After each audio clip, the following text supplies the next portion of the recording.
On Saturday, October 7th, around 1,300 mostly civilians were massacred by a group of bloodthirsty terrorists. To put that into perspective, on 9/11, 2,000 people were killed roughly. America is a nation of 340 million, and Israel only 9 million. That would roughly be the equivalent of 40,000 people being killed in America in one day.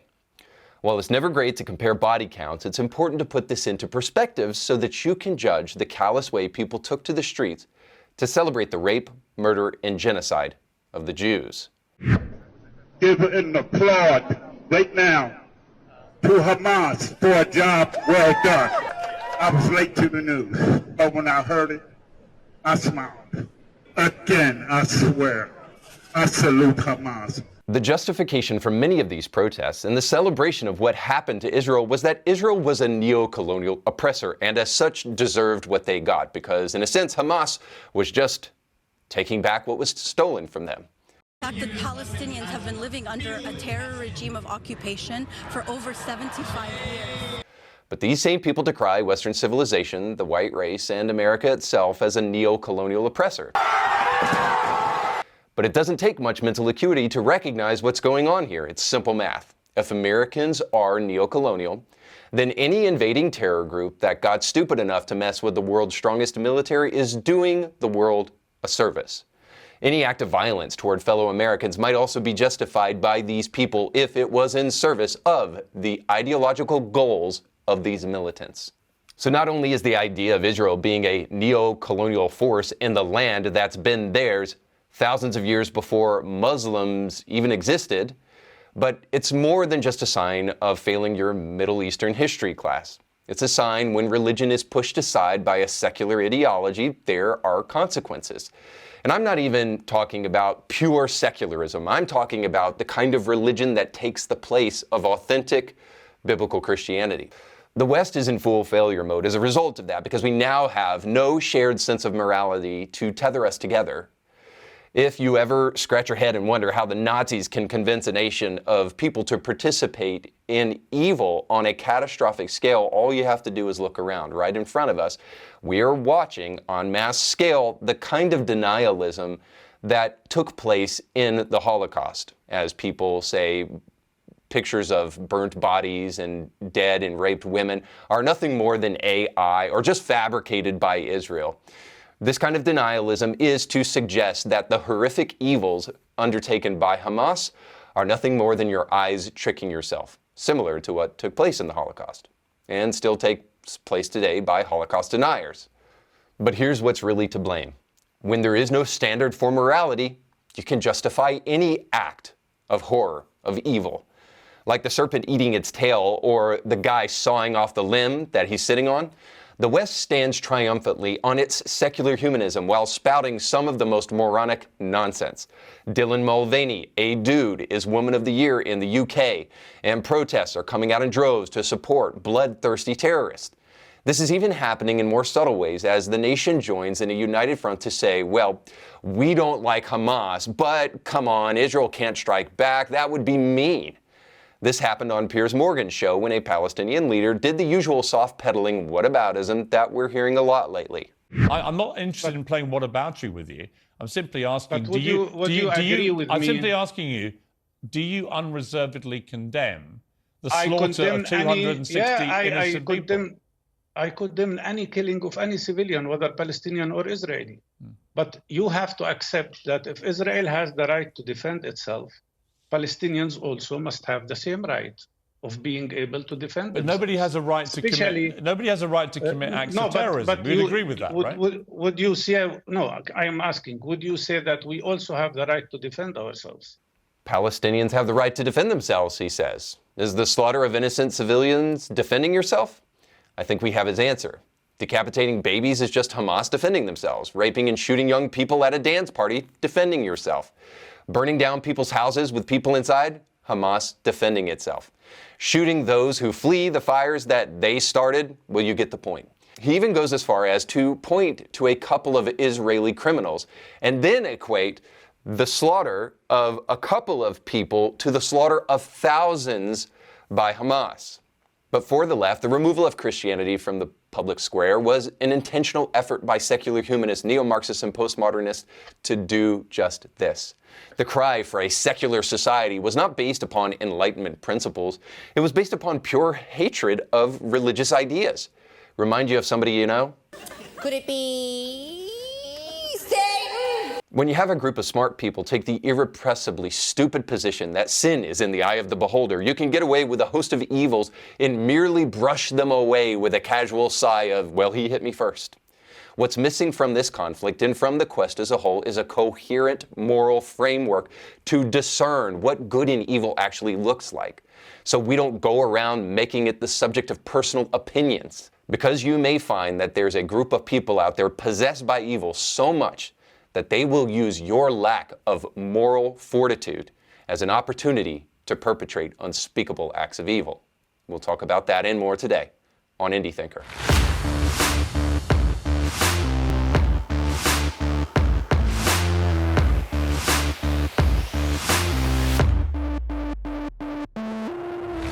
Welcome to the show. Don't forget to like, share, and subscribe. And don't forget that Indie Thinker is a 501c3 tax-exempt organization. That means that any donation that you give to Indie Thinker will be tax deductible. And it also means that to continue the show and to make great content coming your way, we are supported and run by your donations. So if you want to help Indie Thinker, if you've benefited from the show, learned something, or even you've been emotionally supported like an emotional support pet can give you by this show, then we highly encourage you to think about giving to Indie Thinker. You can do that by going to the description of this podcast, or you can look on the screen now where you'll see a link that you can go to give a tax-deductible offering to Indie Thinker. We thank you so much for watching, and we thank you for considering us for your end-of-year giving. There are times on the show where I lament the fact that I have to talk about things that are frankly a little bit depressing, because I hear very often that there are people who are a little worn out by the fight and that the culture wars are making them a little bit sick to their stomach. And look, I get it. Anytime that you're engaged in meaningful combat, it's going to be weary. You don't have to worry about that while sitting on the couch. That's actually relaxing. However, there are also times where on the show I talk about things that are a little bit, let's just say, a little bit on the dour side, but then it also brings me great joy. And that is the story that I bring you today at the top of the show. And that is that for all of you ladies out there, I have some bad news. Pumpkin spice is officially now racist. I know you didn't see it coming a mile away. There isn't a group of people out there that want to racialize everything, and even a group of people out there that will lie about their race or lie about even racial motivated attacks against them just so that they can use the race card to stir up controversy. I know that you didn't think that eventually everything would become racist, where it would be like even racist to be not racist. I know you didn't think it was coming, but if you didn't, it is. Everything is going to be racist eventually once the left gets their hands on it. They will find some way to make it happen. And they did it with what is the favorite spice this time of year. So according to the Washington Post, they said fall's favorite spice blend has a violent history. I bet you didn't know that pumpkin spice can give you chronic diarrhea. But that is not exactly what is going on here. In fact, there is a long storied history about pumpkin spice and how racist it is to consume pumpkin spice because it was taken from a group of indigenous people. The story goes on and it says this: the population of around 15,000 Bandanese was decimated to just a few hundred in a few months, said Alem Klulo. By who and for what? Well, the Dutch company was later accused of carrying out what some describe as the first instance of corporate genocide. And it was all for nutmeg, he said. At the time, nutmeg, one of three key spices in the blend known as pumpkin spice, grew nowhere else in the world. It was considered a miraculous substance, rumored to cure the plague, make consumers more beautiful, sharpen the memory, and calm the mind. Clolo said, and to rob husbands of their money when their wives go to Starbucks. Now, the implication here is obvious. Because of the racist past of pumpkin spice, you should know, be a conscientious consumer, that the first act of corporate genocide means that you must get rid of pumpkin spice. That means no more pumpkin spice lattes. That means no more pumpkin pie. And I don't go to Starbucks, so I don't know what else those other little fruit drinks that you pretend are coffee are actually called. But it's officially canceled. Pumpkin spice is no mas, people. Now, here's a couple of things that I think are important to bring out about this story. First of all, once again, we see that the left is interested in attacking the most insignificant things. Of course, we know that pumpkin spice grows in all parts of the world now, and people are not being killed for pumpkin spice, regardless of the racist and genocidal past of pumpkin spice. We don't have to be worried about that anymore, but the left runs out of things to talk about, so they constantly want to talk about things that really don't matter. And the reason is because they really have no moral ground to stand on, so they have to talk about insignificant things. And because they lack the moral fortitude to actually do something that really costs them anything. That's why they attack, the Cleveland Indians and the Washington Redskins, and they demand that they change their name. Not a single indigenous person really cared that the Washington Redskins were called the Washington Redskins, but a couple of female-minded, even if they were male, leftists got upset about it and demanded that it took place. And so, because it didn't cost them to do anything, they could stand up against it and protest it.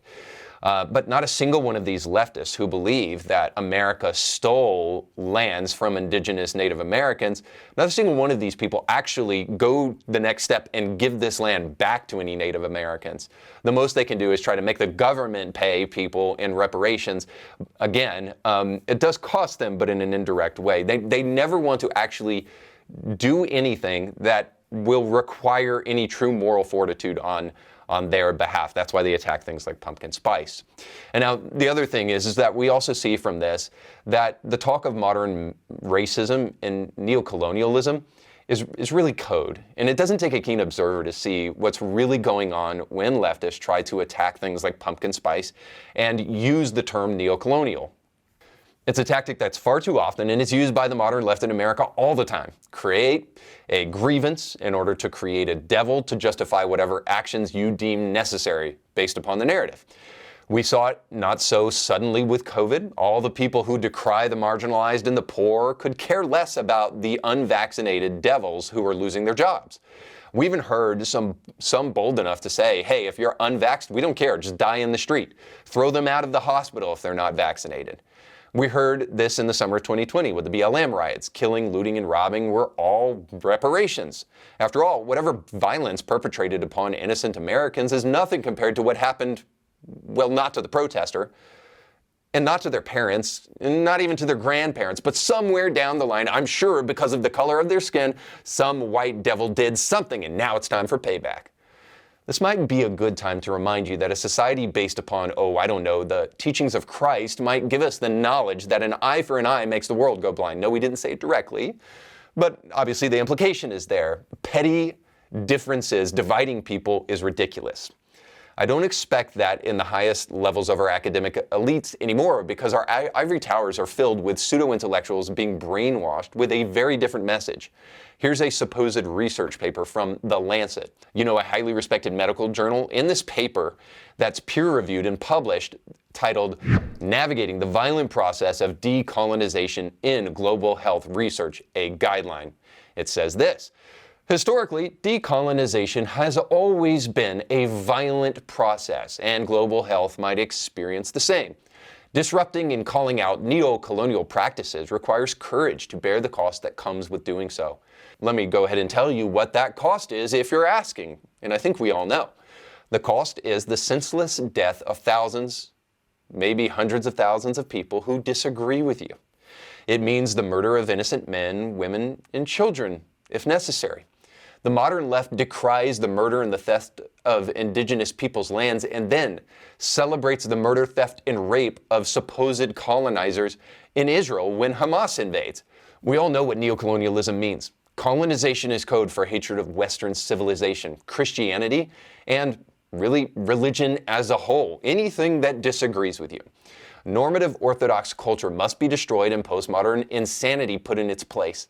This is the cultural agenda of neo-Marxists, from the useful idiots in pulpits like Andy Stanley and David Platt to Marxist true believers like Talib and Omar in our halls of Washington. There is a militant cultural agenda playing out right in front of us. This makes modern leftism the most militant form of atheism we have seen since the likes of Stalin and Mao.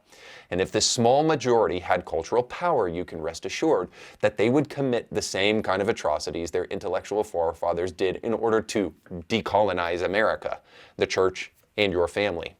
If anything, I hope the conflict in Israel shows us that we are in a religious war. This does not mean that we should send troops to Israel to help them fight. It just means that what happened there could happen here. And I know what some of you are thinking.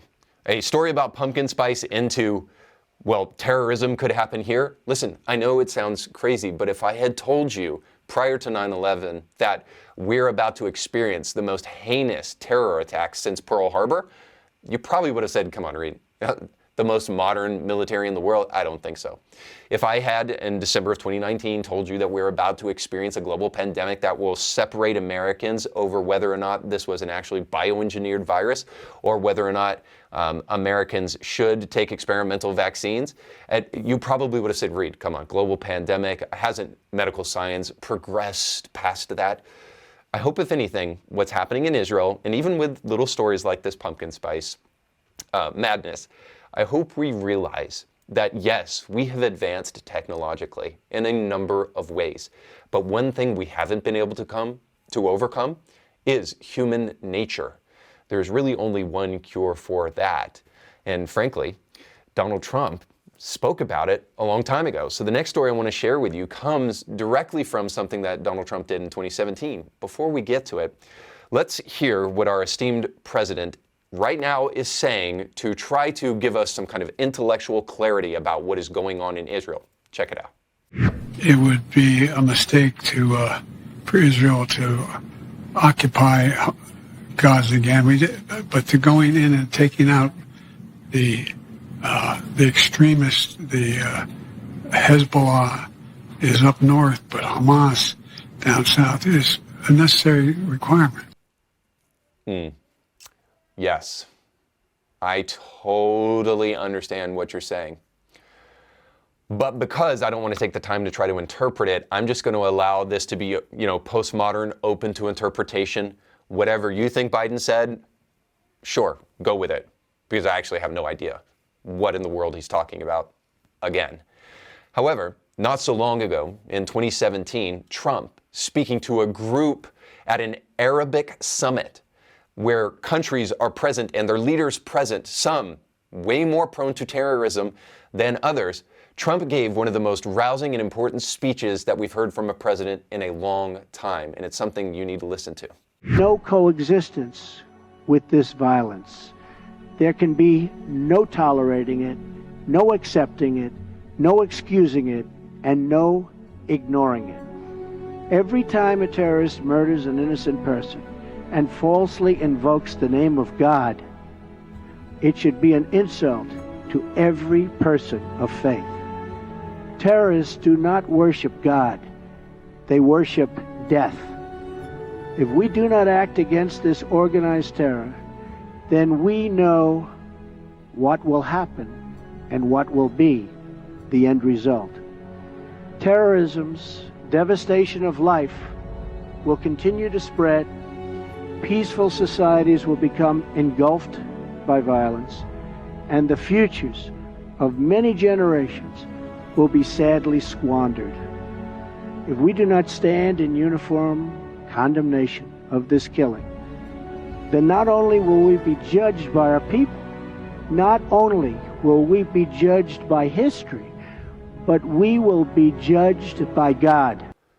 Listen, I get it. Not every one of Trump's speeches had the kind of moral clarity and the kind of courage this one did, but I mean, you have to admit, this guy standing in the front of many of these leaders who have been responsible for greenlighting terror attacks, saying what he just said, takes a lot of gumption. I mean, to even try to compare Biden's speeches with Trump's speeches these days it's not even funny anymore. It's just sad. And this speech stands apart as morally necessary, especially in light of what just took place in Israel. And what he says toward the end there, I think, is something we need not quickly to forget. And that is that future generations are depending upon how we handle this thing. There will be a future generation of militants that are created if Hamas does not reap the reward of their evil. And if Israel doesn't fight back, even at the expense of some of the things that happen in war, then there will be no repercussions for a nation that believes that it can get away with genocide. So this came, and of course I bring it up too because we're hearing the news media try to make us quickly forget what just happened like 24 hours ago when Hamas invaded Israel. And now that Israel's fighting back, of course, there's kind of this moral equivocation and there's this decrying of Israel and the fact that they're fighting back and the way that they're fighting back. This most recently happened as water and power was turned off in Gaza. And of course, this was declared a humanitarian crisis. And how could they do something like this? And there's a couple of things that we need to know, also keeping in the back of our mind Trump's speech that we just heard.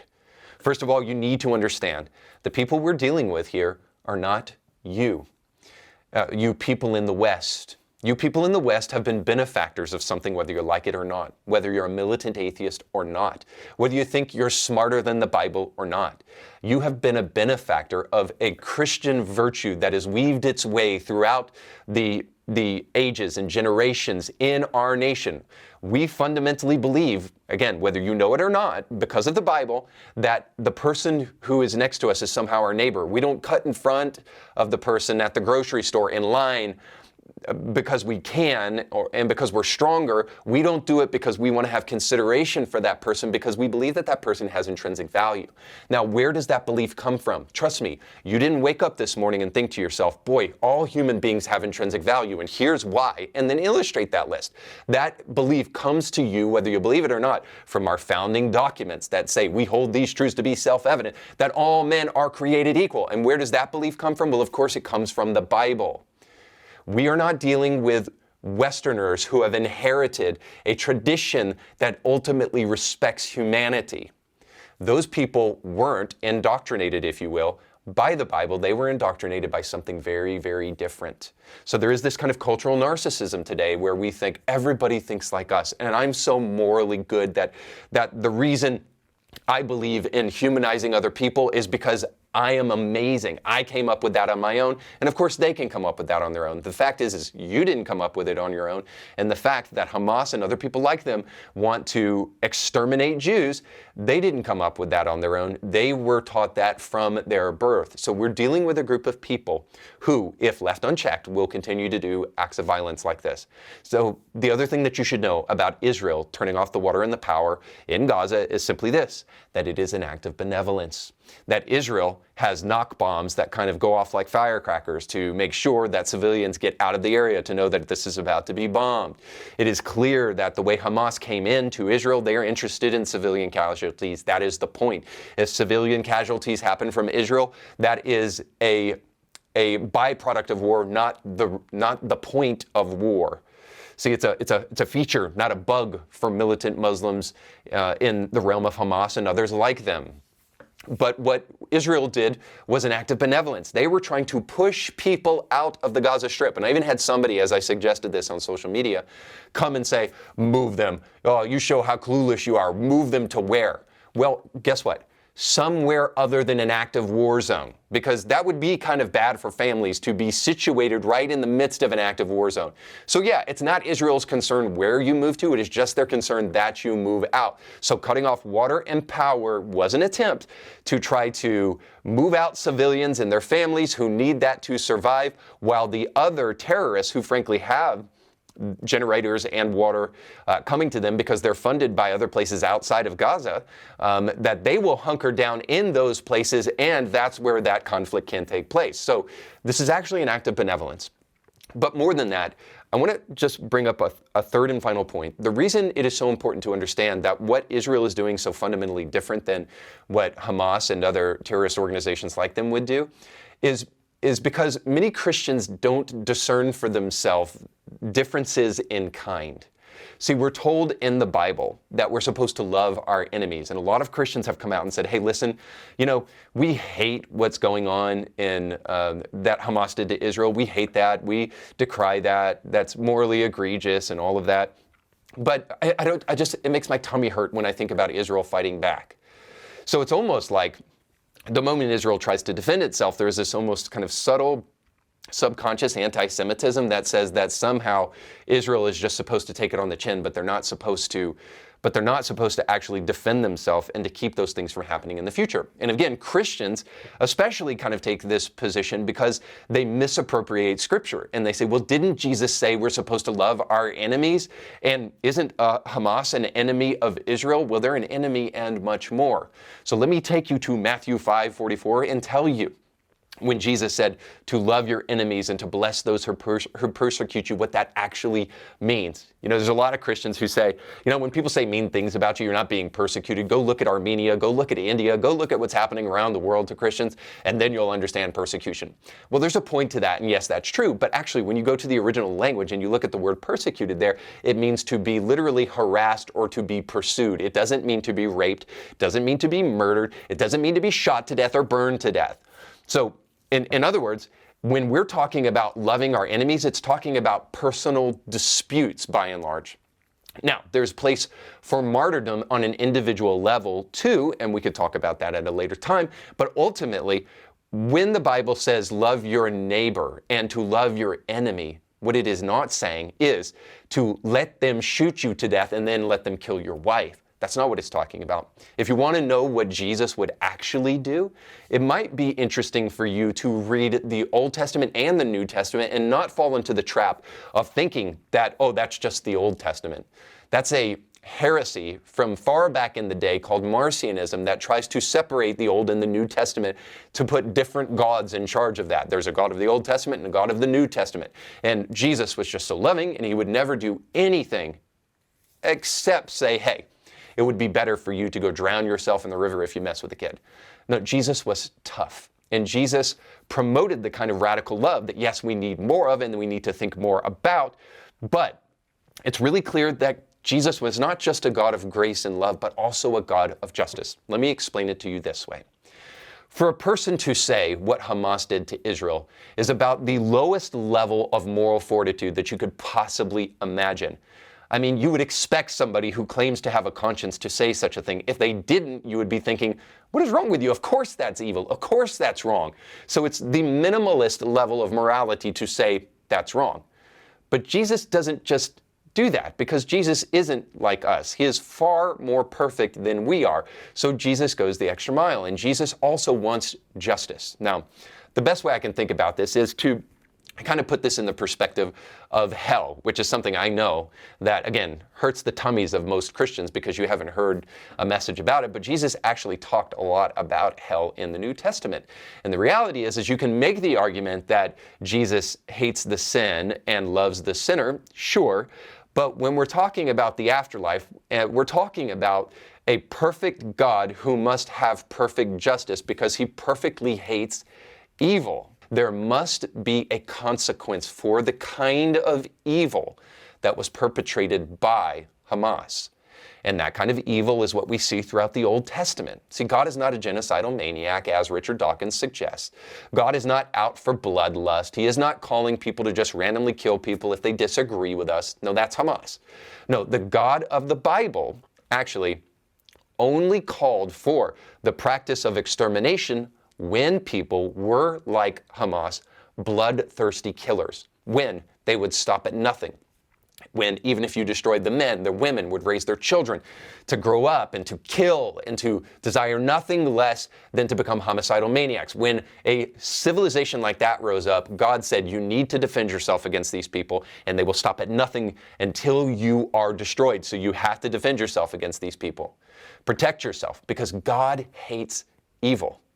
And it is clear that under certain circumstances, you must be willing to defend yourself with lethal force if it is in the pursuit of extermination of evil or in the pursuit of protecting others. That is only just and only good. And a good God the God that you should believe in, would pursue that kind of justice. I put it to you this way. Jesus on the cross had two criminals on either side of him. One of them repented. One of them defended Jesus, and Jesus said, "Today you will be with me in paradise." And he didn't say that for the other guy, because God is both a God of grace and a God of perfect justice. To get a little bit more of that, let's go to our final segment, Bible study with Democrats. Oh, God of pronouns. By now, you are familiar with AOC, the former bartender, now TikTok star and politician, and her amazing takes on a multitude of issues. For those of you who may need a refresher, here is her talking about foreign policy. In the occupation of Palestine is just an increasing crisis of humanitarian condition. And that to me is just where I tend to come from on this issue. You use the term the occupation of Palestine. What did you mean by that? I think what I meant is like the settlements that are increasing in some of these areas and places where Palestinians are experiencing difficulty in access to their housing and homes. Do you think you can expand on that? Yeah, I mean, I think I'd also just, I am not the expert on geopolitics on this issue, you know? I may not use the right words. I mean, at least she was willing to admit she's no expert, which is the understatement of the year. But AOC has also gone on record on Business Insider to tell us that actually the people that you think are responsible for the Hamas attack maybe not what you actually think. So listen to this great, amazing, intellectually robust hot take from AOC. According to Business Insider, she says, anti-Semitic Christian fundamentalism in the U.S. is partially to blame for the Israeli-Palestinian conflict. Listen, I have to chuckle at that because I have to work hard to make sure that you understand that I'm not going to blindly defend Israel no matter what they do. Because the truth is, every Christian that's ever been to church actually knows the truth here. Every Christian that's ever been to church actually knows that Christians are far more likely to blindly support Israel rather than to be anti-Semitic. The number of anti-Semitic Christians out there, I would love for her to give us a number or to justify what she just said, but we can't expect our political class to actually source any of the information that they're giving us. So in other words, we're just left to believe her that the vast majority of Christians out there and Christian fundamentalists are anti-Semitic. Try to find the actual Bible-believing church, that is, that doesn't have a pride flag outside of their church, that doesn't right now have an Israeli flag outside of their church. But nonetheless, AOC here is giving us another brilliant take on foreign policy. And of course, it wasn't Hamas that is to blame for the attack on Israel. It's anti-Semitic Christian fundamentalists, of course. She goes on and she says, Alexandria Ocasio-Cortez of New York is naming Christian fundamentalism as a key driver of the ongoing conflict between Israel and Palestine, pointing to recent U.S. actions in the region. Speaking on local New York radio station Hot 97 WQHT on Thursday morning, the progressive Democratic Congresswoman argued that the conflict was not simply the result of Islamic fundamentalism and Israeli extremism. It's not just Islamic. It's not just Jewish. It is also Christian, said Ocasio-Cortez. In the United States of America, Christian fundamentalism and nationalism, which has also been extremely anti-Semitic, of course, has also aligned itself with some of the most right-wing and authoritarian and inflammatory powers in the region. She pointed to the decision by former President Donald Trump to relocate the U.S. Embassy in Israel to Jerusalem. Yes, very anti-Semitic to do that. A controversial move that previous presidents had declined to make, given that the Holy City is contested between Israel and Palestinians. It's not a coincidence that when Trump was in power, he moved the embassy to Jerusalem, said Ocasio-Cortez. There is a ton of fundamentalist literature around revelations in the Bible that leads people to project, incorrectly, by the way. God, she's a Bible scholar too. Man, bless her. So AOC here comes up with the brilliant position that the anti-Semitic Christian right wanted the Jews to have their capital in Jerusalem because they hate the Jews. Boy, that's an amazing take. And I guess they just don't make anti-Semites like they used to. Back in Hitler's day, man, they were gassing Jews to be anti-Semitic. Now that's anti-Semitism. Nowadays, these pitiful Christian Nazis are just honoring the Jews by returning the embassy to the Holy Land. Give them hell, Christian nationalists. But let's give AOC the benefit of the doubt here. Her contention is that Christians applauded the move to move the embassy to Jerusalem because it sets the stage for an eschatological holy war in Jerusalem, where all Jews will either accept Christ or be massacred, and secretly she knows Christians really want the latter. Now, one can easily see past AOC's mistake. I mean, the young lady has never spent a day in church, and she spends all of her days on TikTok, so she can't really be expected to actually know what Christians believe. But I'll try to help. Actually, AOC, the homicidal maniac out there is, and this isn't name calling, by the way, is her policies and people like her who want to show restraint to Hamas, which is literally asking for more Jewish deaths. Whereas Christians desire Israel to fight from a place of strength. And we pray for the peace of Jerusalem because we've been commanded to do it in Scripture. Take a tour around Christian pastors, and every one of them, for the most part, that believe in the Bible still, will tell you that it's time to defend Israel and to stand for innocent people and to decry innocent lives lost, as they should, because they have a conscience and they love the land that God loved and chose as a special place for his people in the Old Testament. Now, we do admittedly want Jews to accept Christ, guilty as charged, and find peace, love, and joy that comes when a person finds their hope in Jesus Christ. I guess it's very similar, though, to AOC's terrorist sympathizer policies, except the exact opposite of that. By the way, beware, name-calling without definition is one of the habits of the left. So to call somebody a Christian nationalist or an anti-Semite, and then to not back that up at all with any information, shouldn't come as too unexpected from these people. They love to butcher language, and they love to lie. But if you want to know the truth, and I guess that's why you're watching, the truth is this. The true people steeped in hate are leftists. Modern leftism is an ideology based on hatred. For all their talk about tolerance and acceptance, we all know the truth. Andy Stanley, just recently in a sermon about love and acceptance, took time to bash Al Mohler, former president of the SBC, the largest evangelical Christian denomination. And he took the time to tell him he's the reason people are leaving the church. It's his hatred and his bigotry and his way of teaching the Bible that pushes people away. To my knowledge, Mohler doesn't even have a church, but let's not bog down in unnecessary details. Needless to say, my point is that even though Andy Stanley may not be on the left, he is certainly on the liberal theological side of things, and he's doing the same thing that the left does. And that is, they shout tolerance directly into your face, spittle and all. And then when we say something like, hey, you probably shouldn't, butcher minors in gender clinics, or probably you shouldn't predicate custody battles on which parent will affirm the lie of transgenderism. And then, of course, they quit shouting tolerance and then they call you a transphobe. Dare to defy any of their narratives, like maybe mention in passing that BLM is built on the lie of Michael Brown's murder, and you'll be called a racist and a white supremacist. Mention that Joe Biden can't actually utter words out of his mouth hole, and of course, you'll be called a MAGA extremist by this tolerant group of people. Why? Because the people demanding tolerance, or else, are always the least loving people on the planet because they cannot tolerate simple disagreement. Leftists envy Christians for this very reason. The real reason the left hates Christianity, the real reason they want to try to paint all Christians as anti-Semitic, especially even when they do things to support Israel, is that they really envy Christians. Like Satan, the left can only destroy or mimic good, but it never creates anything. All it can do is deconstruct.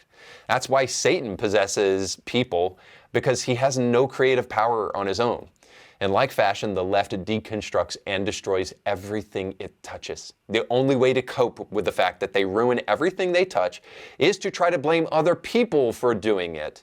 And they choose to blame the people who are doing the most good in the world. Leftism and modern socialism is all supposedly predicated upon equality, consideration for the marginalized, and the creation of an egalitarianized society, but they end up rather destroying everything that can't be shared by everyone, and as a result, they leave nothing standing for any of us. Even Marx decried this, calling it crude communism. This envy pushes them to wrench away the very power they say they hate, only so that they can have it for themselves. And the only cure for that kind of ideological nonsense is for you to think for yourself. That's all the time we have for today. Don't forget to like, share, and subscribe if this video was helpful to you, and go with God.